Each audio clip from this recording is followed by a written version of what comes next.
পরিবর্তন এই সংসারের শাশ্বত নিয়ম।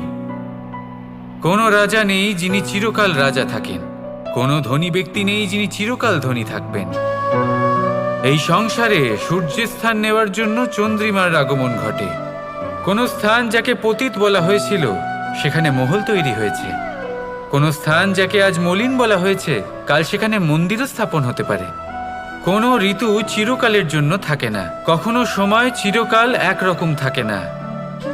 আজ যে আপনার কাছে রয়েছে কাল অন্য কারোর ছিল, আজ যে আপনার কাছে রয়েছে কাল তা অন্য কারোর কাছে চলে যাবে।